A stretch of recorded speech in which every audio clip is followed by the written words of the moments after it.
Kemungkinan lain ya sudah jatuh korban terlalu besar dulu, tapi masih mending.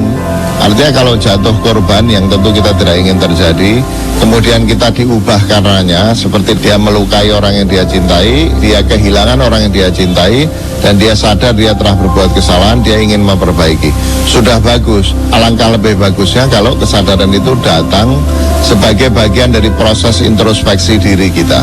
Kalau tidak, ya kita mesti bersyukur kalau sampai ada kejadian-kejadian cukup drastis di dalam hidup kita, yang meskipun tentu itu sulit, menyakitkan, memberikan manfaat dalam bentuk membangkitkan kesadaran kita as a wake up call gitu, bahwa kita sudah berbuat salah dan kita perlu membenahi hidup kita agar kita bisa menjadi orang yang lebih baik ya. Light is beautiful. This is Light FM. Light FM.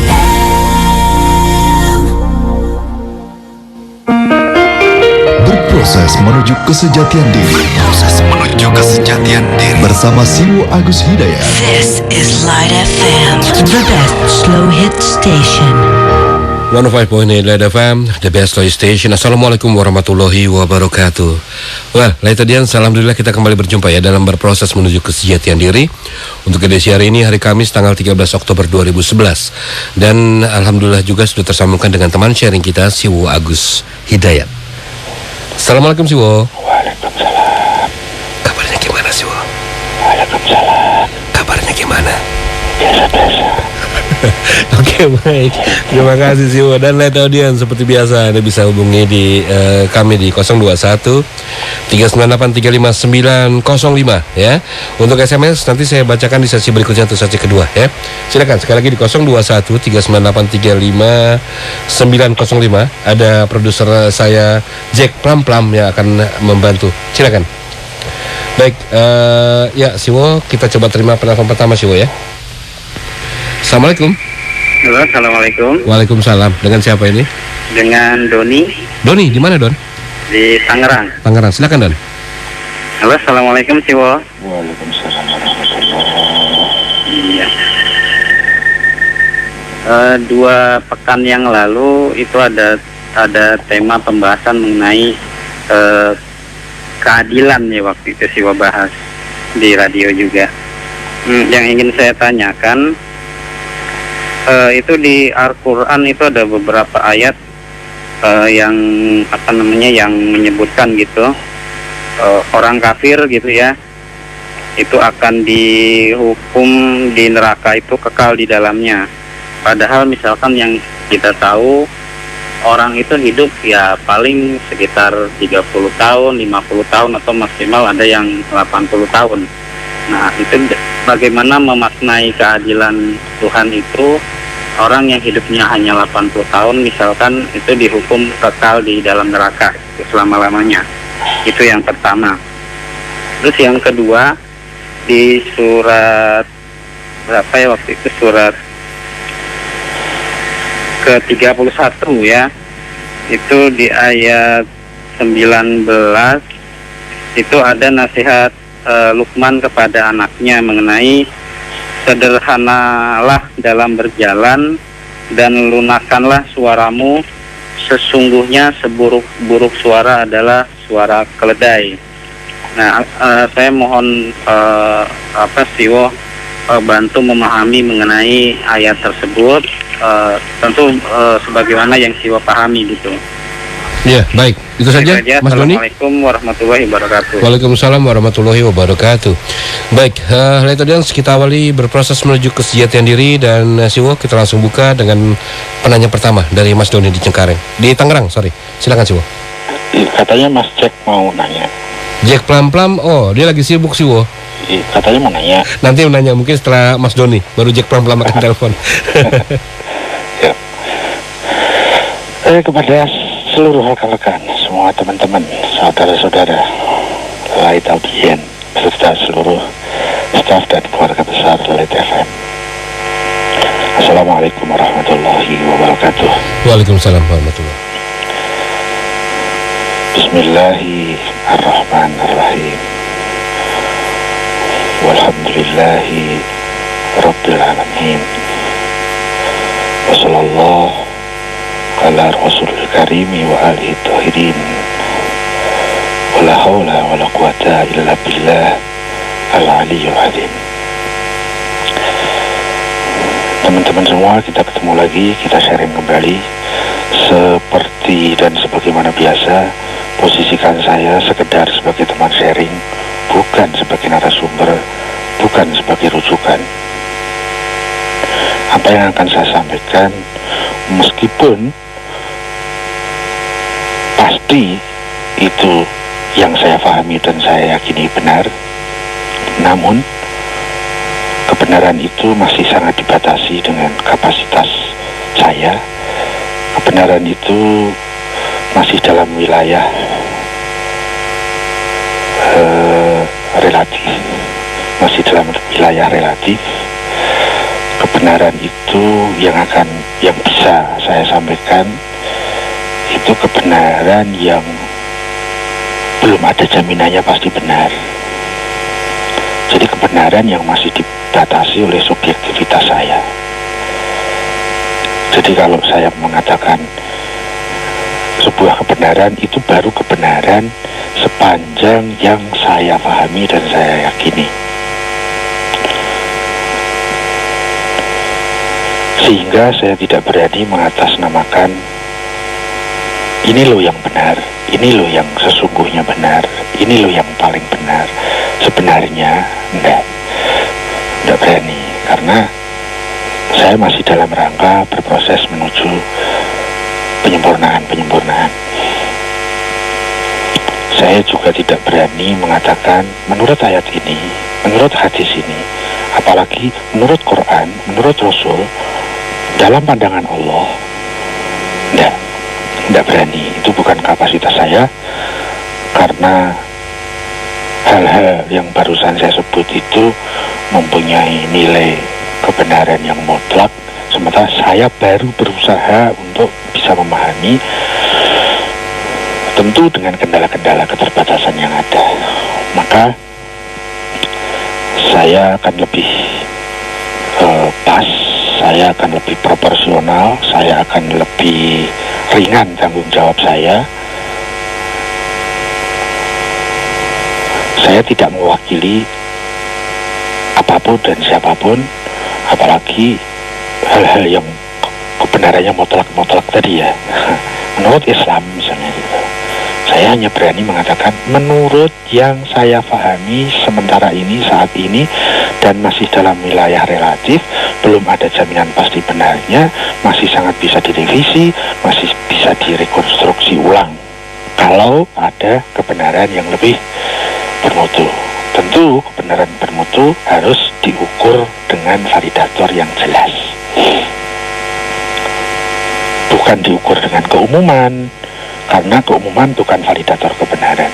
Tidak diukur dengan kesenangan atau kemareman, kemantapan hati, karena itu bukan alat ukur kebenaran.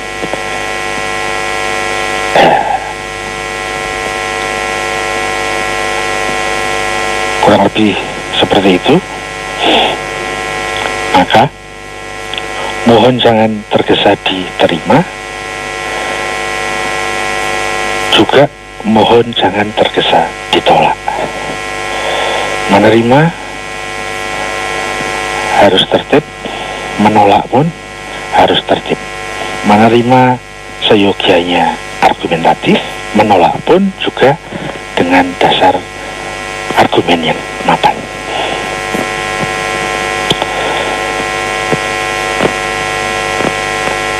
Itu saja. Terus kita mau masuk ke topik yang pertama. Mas Doni di Tangerang, beliau tadi menyandarkan ke sebuah ayat bahwa orang kafir itu akan ada di neraka dan kekal selama-lamanya.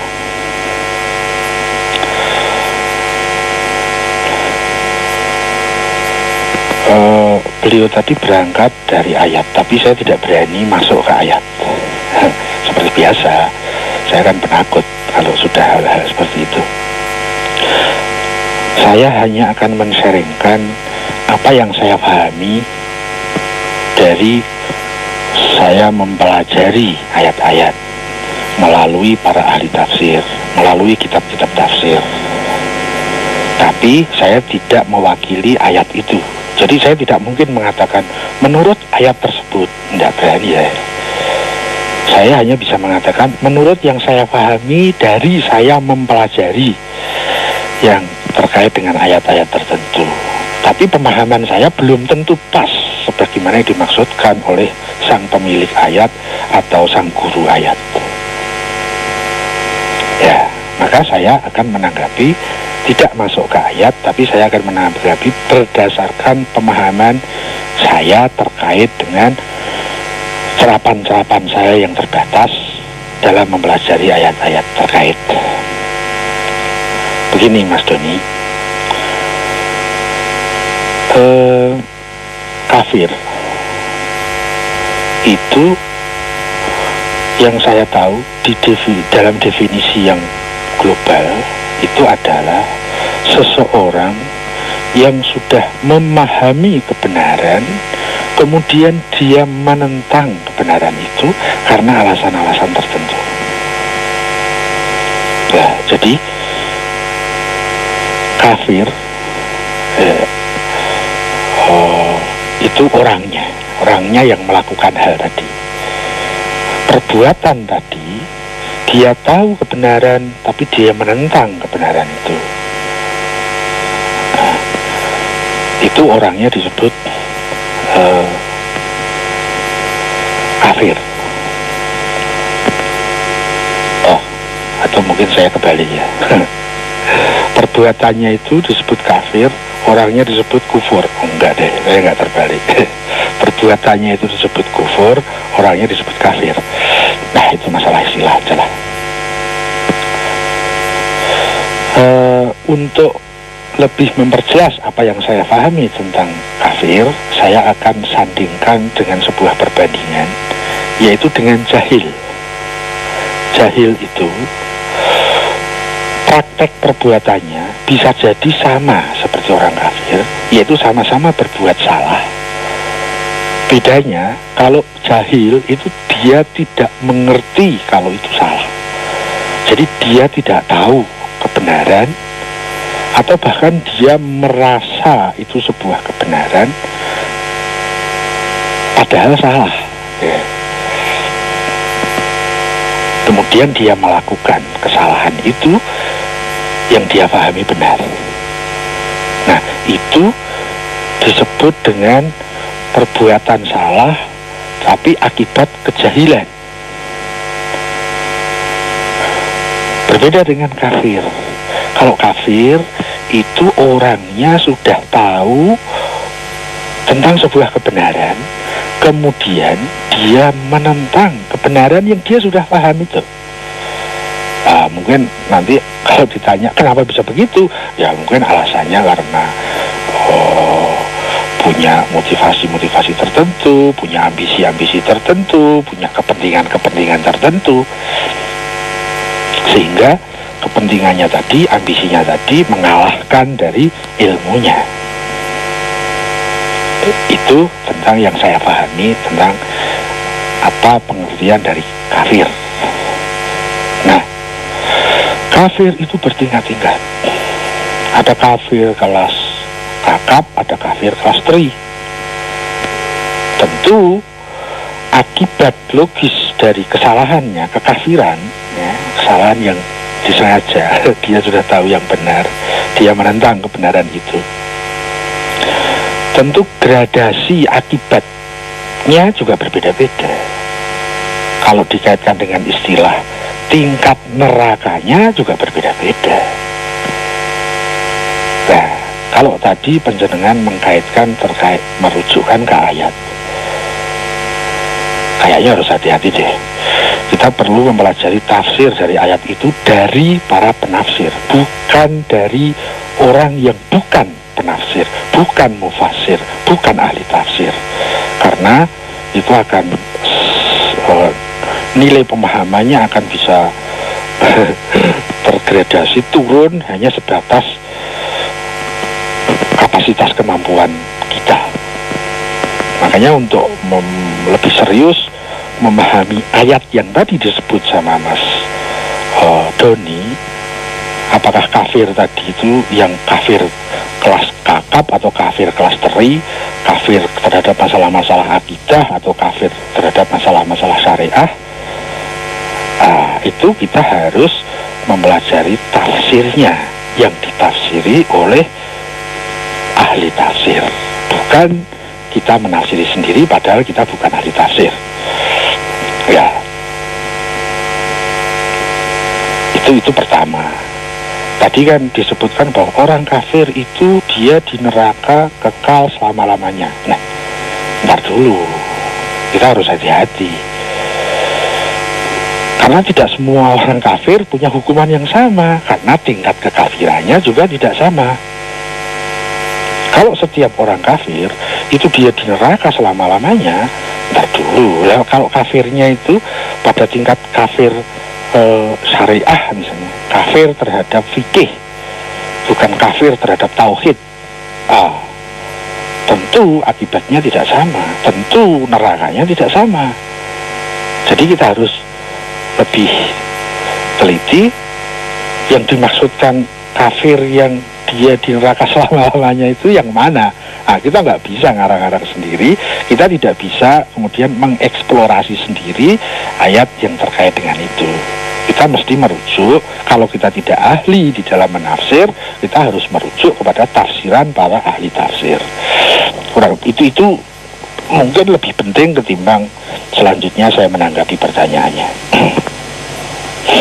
Karena itu masalah yang sudah menjadi ada di mana-mana ya. Kita memasuki wilayah ayat itu seakan-akan tanpa syarat gitu ya. Kita masuk jalan Gajah Mada aja syaratnya harus pakai helm, Mas. Gak bisa kita masuk sembarangan tanpa syarat itu. Apalagi ini masuk ke daerah kemutlakan, kesucian dan kebenaran, yaitu masuk ke wilayah ayat-ayat wahyu dan firman. Sangat tidak boleh sembarang. Ya, meskipun dengan segala niat baik dan semangatnya. Nah, itu yang pertama. Kemudian kedua,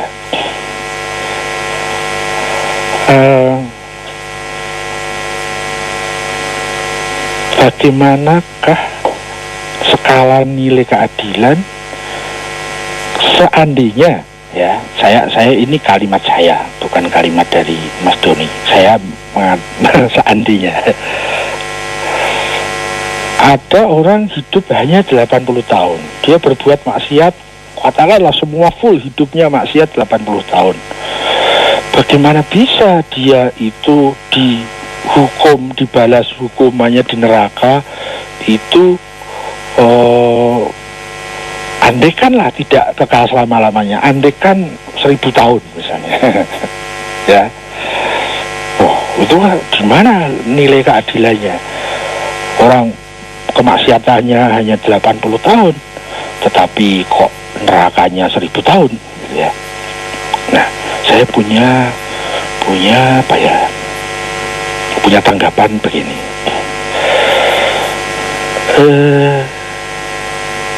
Kejahatan, kemaksiatan itu mempunyai tingkat-tingkat yang berbeda. Ada kejahatan kelas kakap, ada kejahatan kelas teri. Kejahatan kelas kakap dan kelas teri itu diukur dari mutu atau kejahatannya itu. Maaf saya kalimatnya pas enggak ya kok pakai mutu. Jadi seberapa nilai buruk dari kejahatan itu antara kejahatan satu dengan kejahatan lain berbeda. Dan perbedaan gradasi kemaksiatan itu tidak diukur dengan waktu bermaksiat, tetapi perbuatan apa yang dilakukan perbuatan maksiat itu.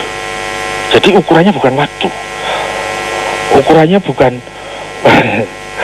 orang berbuat maksiat berapa lama, meskipun nanti pada pada kasus tertentunya itu perlu itu dimasukkan sebagai faktor tertentu untuk menilai sebuah kejahatan. Tetapi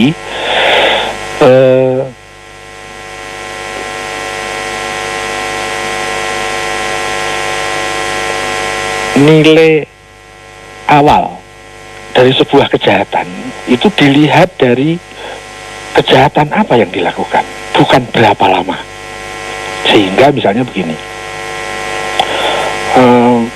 seseorang itu dia misalnya seorang pedagang yang karena dia orientasi hasil, yang penting laba, sehingga cara-cara macam-macam dia tidak perhatikan karena memang orientasinya orientasi laba, orientasi hasil. Hampir di dalam seluruh acara bisnisnya dia itu dia membolehkan bohong demi mencapai laba. Dia lakukan itu selama perjalanan karir bisnisnya. Jadi pada prinsipnya dia itu bohong itu boleh. Bohong boleh, nyuap juga boleh. Yang penting tender kepegang. Saya seperti itu ya. Nah, itu rentang waktunya bisa lama. Sementara orang yang membunuh dan menghilangkan nyawa orang lain itu mungkin hanya berjalan 1 jam 2 jam. Jadi kalau dinilai dari skala waktu, kemudian waktu itu untuk menentukan seberapa jahat orang itu, ya kita akan terjebak. Karena nilai kejahatan dan gradasi kejahatan itu dinilai dari objek kejahatannya, bukan lamanya waktunya. Sehingga misalnya begini, seseorang melakukan kejahatan lama yang berupa tadi itu kebohongan dalam transaksi bisnis. Pada saat dia diperadilkan, kemudian dia diputus penjara 2 tahun misalnya karena menipu di dalam transaksi bisnis, atau berapa 5 tahun bisnis apa, bisnis pulsa misalnya ya. Baru rame kan penipuan lewat pulsa itu, lewat SMS.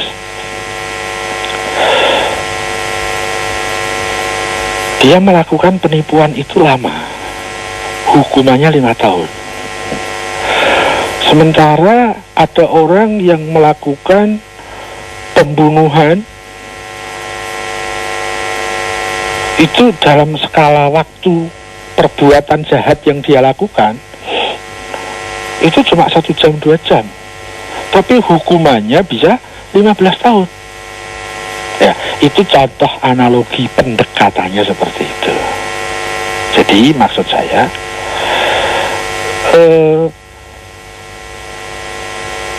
sebuah kejahatan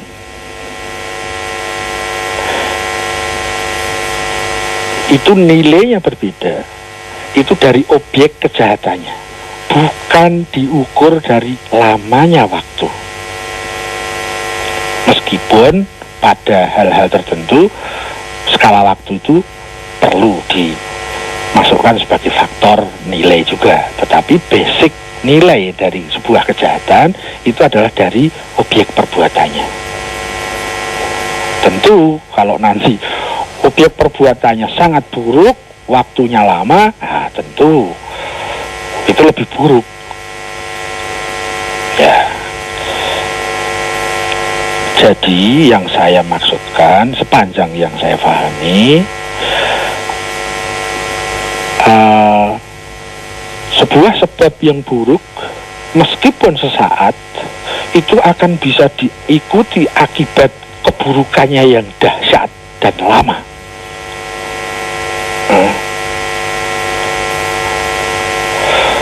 Tapi dalam objek yang lain, kejahatan yang dilakukan lama, akibatnya bisa jadi tidak selama akibat yang pertama tadi. Seseorang yang selingkuh kemudian terjadi perzinahan, hanya berapa lama? Semalam lah katakan. Tapi coba lihat akibatnya, seandainya dalam perzinahan itu bertemulah sperma dan ovum yang tidak di dalam kotak pernikahan, sehingga pertemuan yang liar itu, kita bayangkan akibatnya apa? Kalau orang Jawa mengatakan alah enak emong sak kelenteng, akibatnya telung rendeng. Maksudnya begini, nikmatnya itu cuma seupil ya. Tapi akibat minimal itu 3 musim. 3 musim itu ya kurang lebih 9 bulan lah. Ya itu sering dinasehatkan oleh orang-orang tua. Saya pernah dapat nasihat juga seperti itu. Khususnya nasihat ini bagi para perempuan, karena kaitan dengan 3 rendeng, 3 musim itu terkait dengan 9 bulan.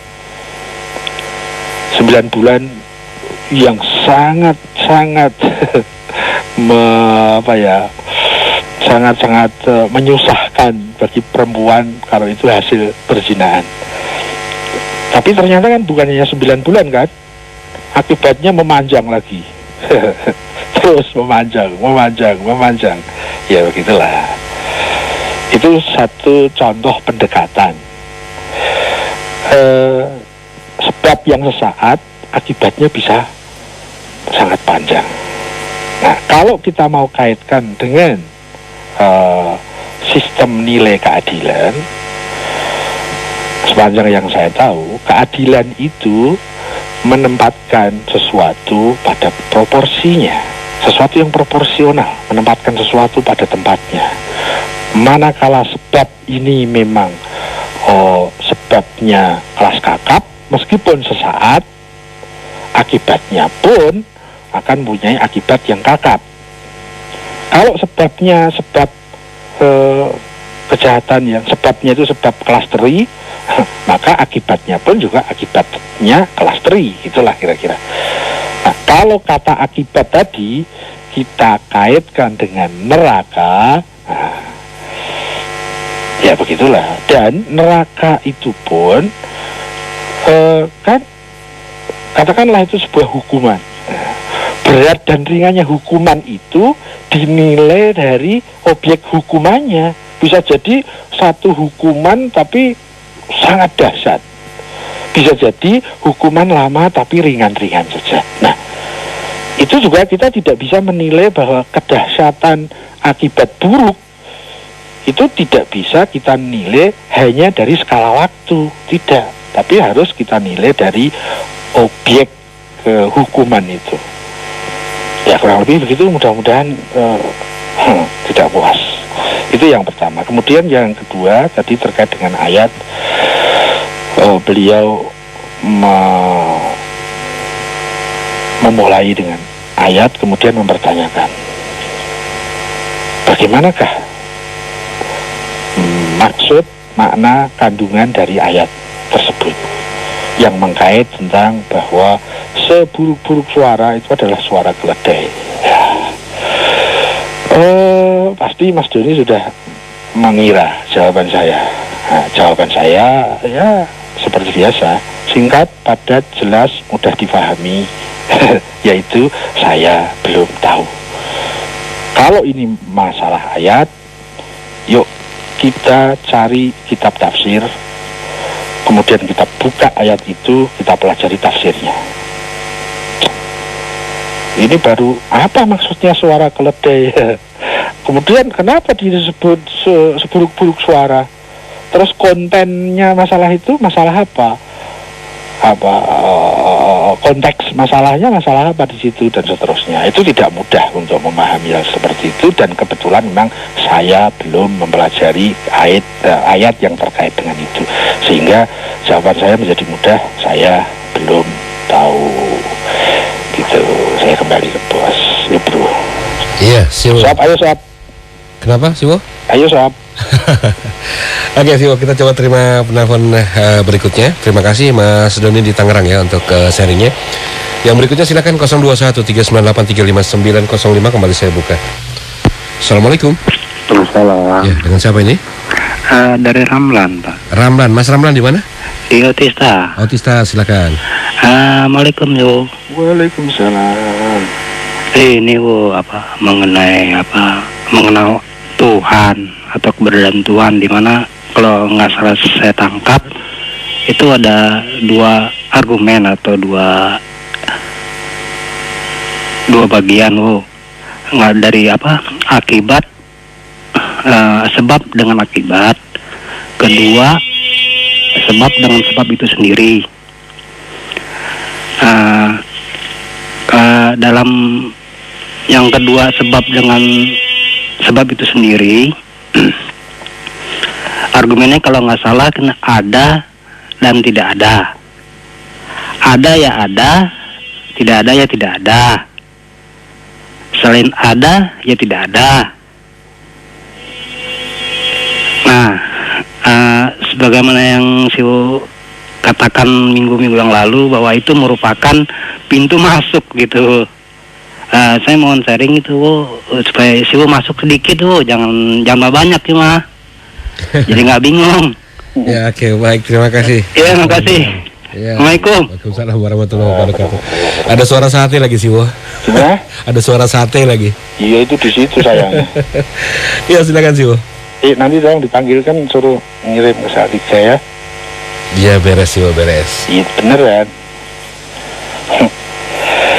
Mas Ramlan. Wah, ini duduknya dibetulin dulu nih ya. Aduh.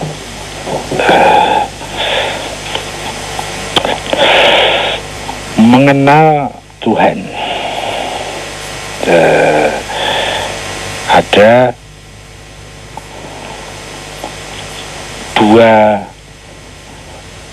pada saat kita ingin mengenal Tuhan dengan argumentasi, dengan rasio, dengan logika, dengan filsafat, itu ada dua pendekatan yang saya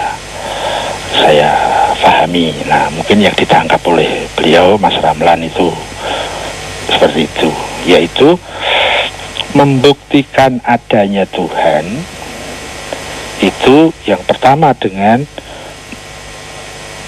bersandar pada prinsip sebab akibat. Yang kedua, bersandar dari perspektif ada dan tiada. Ya, tidak hanya itu, Mas Ramlan, ada metode-metode lain yang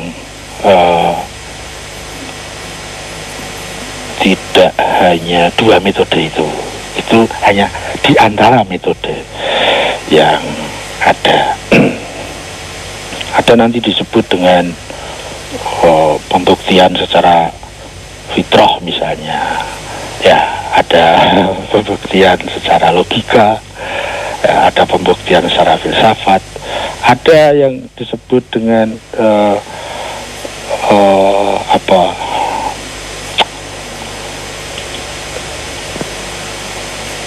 apa ya namanya, lupa deh. Tapi metode-metode itu semuanya mengajak kita, menginformasikan kepada kita, mengajari kita bagaimana kita berupaya dalam rangka mengenal Tuhan, dalam rangka ma'rifatullah. Ya, ma'rifah itu mengenal. Nah, pintu masuk dari mengenal Allah itu ada pada pembahasan tentang pembuktian ada atau atau tidak adanya Tuhan. Itu pintu masuk. Baru nanti ke masalah kebagaimanaan Tuhan, tentang kaifiyah ilahiyah, kebagaimanaan Allah. Nah, nanti ada pembahasan sifat, af'al, dan lain-lain.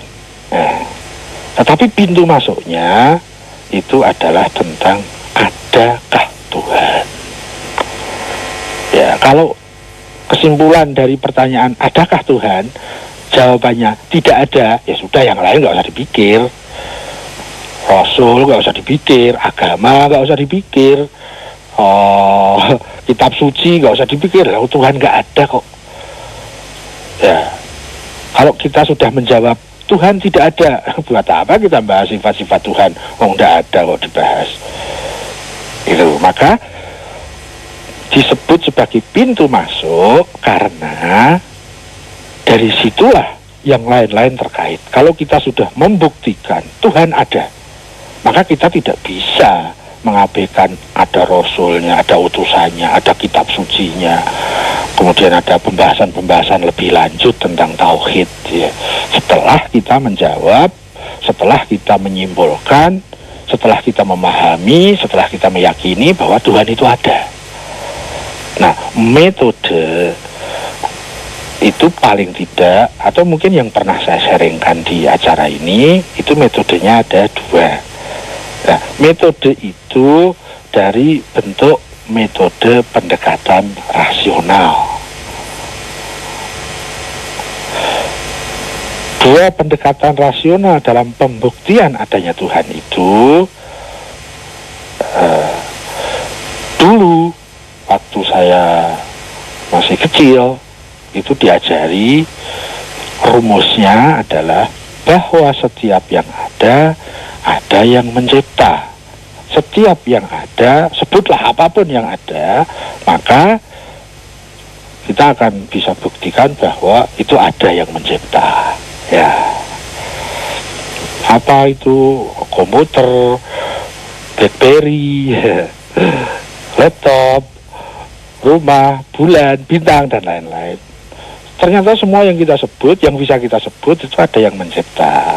Nah, maka ditarik sebuah kesimpulan rumus bahwa setiap yang ada pasti ada yang membuat.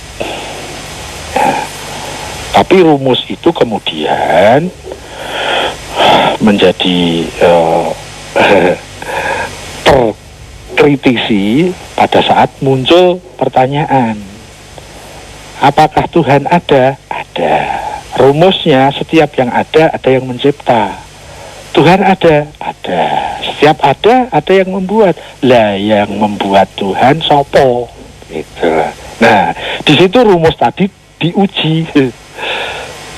Nah, saya bingung dengan pertanyaan itu lebih dari 10 tahun.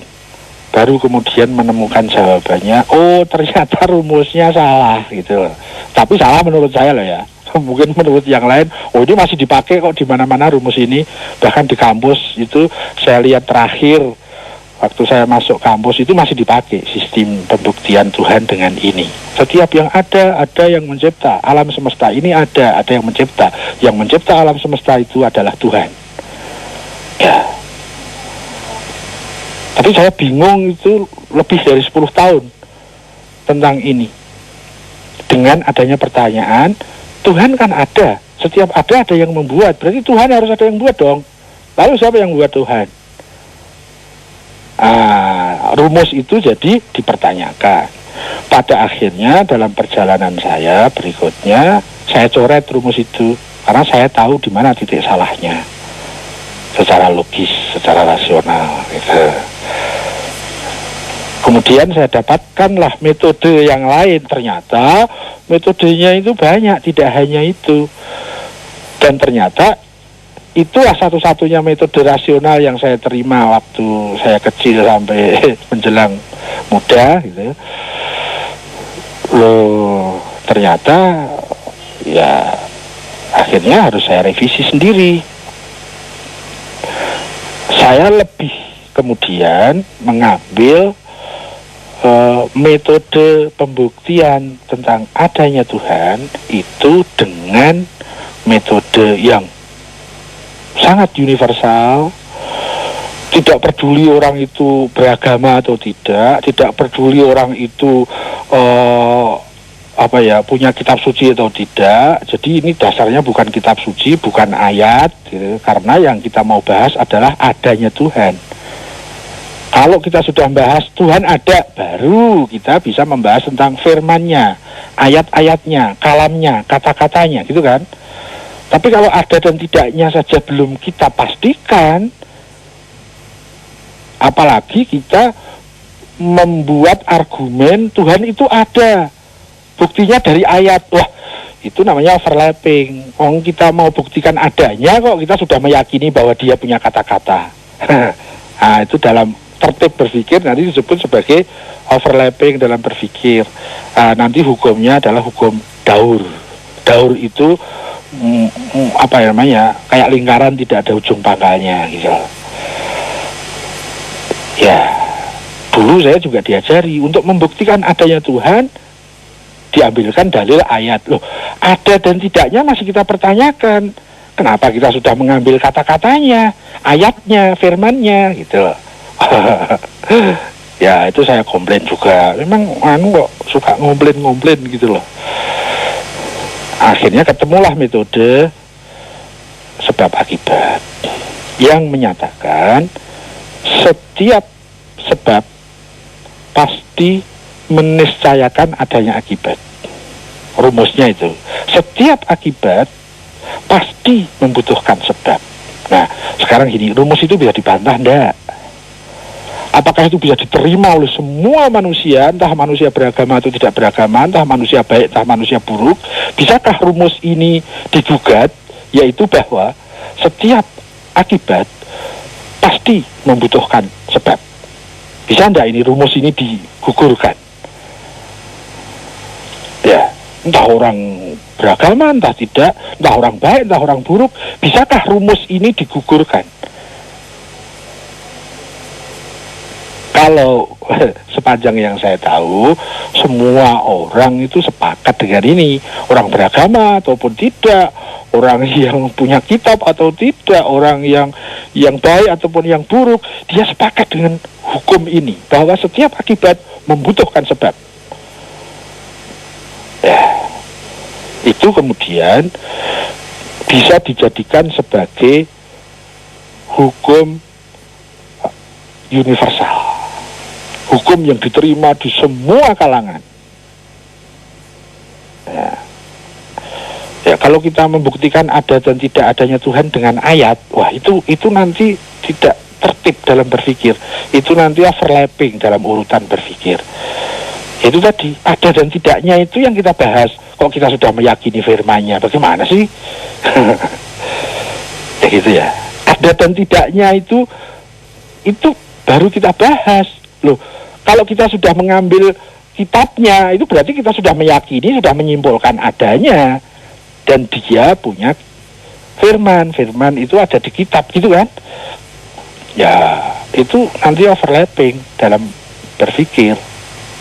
Tapi saya waktu kecil nggak diajari begitu, nggak diajari bahwa kalau berpikir begini ini overlapping, kalau berpikir begini ini tidak tertib, itu nggak diajari. Karena saya lebih diajari untuk manut ketimbang paham, gitu ya, untuk taat ketimbang mengerti. Setelah rumus tadi itu bisa diterima secara universal, nah kemudian dengan rumus itulah kita membangun pikiran kita secara rasional, secara logis untuk membuktikan bahwa Tuhan itu ada. Bagaimana membuktikannya? Ya karena kemarin sudah dibahas, ini hanya sedikit agak lebih tadi katanya Mas Ramlan tadi. Coba deh tambah dikit gitu kan. Sekarang kalau kita sudah punya pondasi dari rumus itu bahwa setiap akibat butuh sebab. Bangunan berpikirnya begini. Kalau akibat ada, apakah sebabnya ada? Kita kan berangkat dari rumus, setiap ada akibat butuh adanya sebab. Berarti kalau akibat ada, ya sebab pasti ada dong. Nah, kemudian kita lebih detailkan lagi. Apakah sebab itu dan apakah akibat itu? Saya menggunakan definisi yang mudah, yaitu sebab adalah sesuatu yang meniscayakan adanya akibat. Akibat adalah sesuatu yang membutuhkan sebab. Akibat adalah sesuatu yang dia membutuhkan sesuatu di luar dirinya, yang sering disebut dengan sebab. Dengan definisi itu kita bisa lebih masuk ke dalam. Coba kita lihat. Kalau Mas Ramlan itu adanya butuh sesuatu di luar dirinya enggak? Oh iya, butuh bapak, butuh ibu, butuh bertemunya sperma dan ovum dan lain-lain. Oh berarti dia butuh kepada selain dirinya. Setiap sesuatu apapun yang dia butuh kepada selain dirinya, maka dia pasti masuk kepada kategori akibat. Dia butuh sebab. Nah, setiap sesuatu yang dia butuh sebab, maka dia pasti akibat. Meskipun seandainya di dalam dirinya itu ada potensi sebab, tapi kalau dia butuh kepada selain dirinya, dia masuk kategori akibat yang punya potensi sebagai penyebab. Ya. Misalnya Mas Ramlan, keberadaan, paling tidak keberadaan fisik beliau itu kan butuh adanya bapak dan ibu kan. Ya. Sementara Mas Ramlan sendiri juga punya potensi bisa punya anak, menyebabkan adanya anak. Ya. Tetapi potensi punya sebab yang ada pada Mas Ramlan ini tidak bisa merubah kategori beliau sebagai akibat.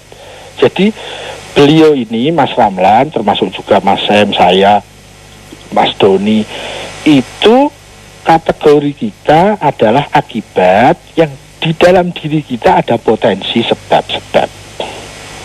Begitulah. Tetapi tetap kita masuk pada wilayahnya itu sebagai eksistensi akibat. Keberadaan yang butuh kepada selain diri kita, maka itu masuk pada wilayah akibat. Kita sebut lagi apa? Ya kalau seperti komputer, HP kan jelas. Untuk dia ada itu butuh sebab-sebab tertentu, maka dia akibat. Kita bisa sebut semua apapun, dari makrokosmos sampai mikrokosmos, dari mikroba sampai planet-planet. Apakah dia punya kebutuhan kepada selain dirinya? Ya misalnya begitulah. Pada saat dia itu butuh kepada selain dirinya, maka dia pasti akibat. Tapi beginilah, kita tarik kesimpulannya bahwa saya ini akibat, Mas Ramlan ini akibat. Apakah saya sudah bisa membuktikan bahwa akibat itu ada? Apakah Mas Ramlan bisa menolak kesimpulan saya itu? Apakah ada orang baik ataupun orang buruk, tapi dia berlogika, dia berpikir, yang dia bisa menolak statement saya yang menyatakan bahwa akibat itu ada. Buktinya saya ada akibat. Mas Ramlan ada akibat. Mas Sem ada akibat. Mas Brian Silver ada akibat. Mas Symphonic ada akibat. Doai wau ya kuwi. Ya. Bisakah kesimpulan saya ini dipatahkan secara logis, secara rasional bahwa saya sudah membuktikan akibat itu ada? Ya, setelah itu kemudian kalau kita sudah mantap dengan kesimpulan itu bahwa kita sudah membuktikan dengan sangat valid bahwa akibat itu ada, kita lanjut. Kalau akibatnya ada, sebabnya ada enggak?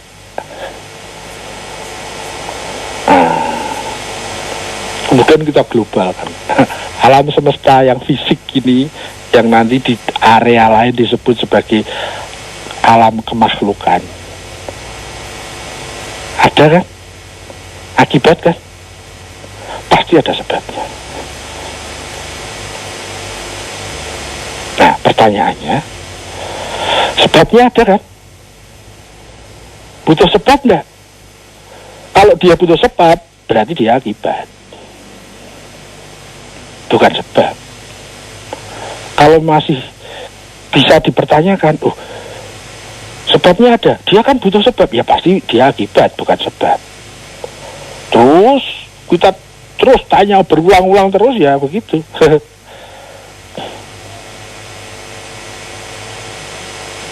Misalnya begini, sebab itu Tuhan. Oh ya, Tuhan. Tuhan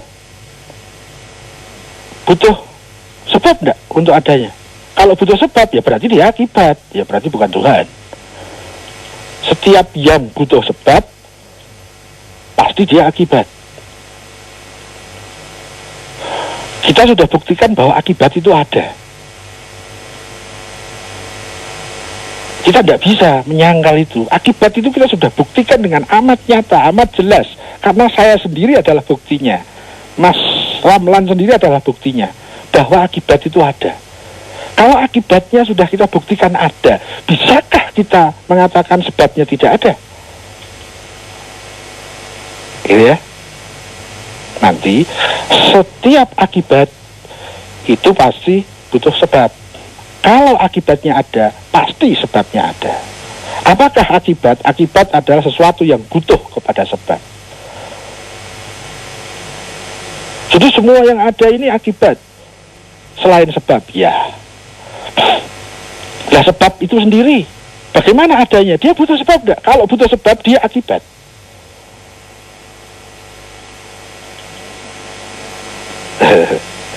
Jadi Tuhan itu butuh sebab enggak? Kalau Tuhan butuh sebab, berarti dia akibat, berarti bukan Tuhan. Karena tidak sempurna, dia butuh selain dirinya. Itulah kira-kira. Nah, secara kita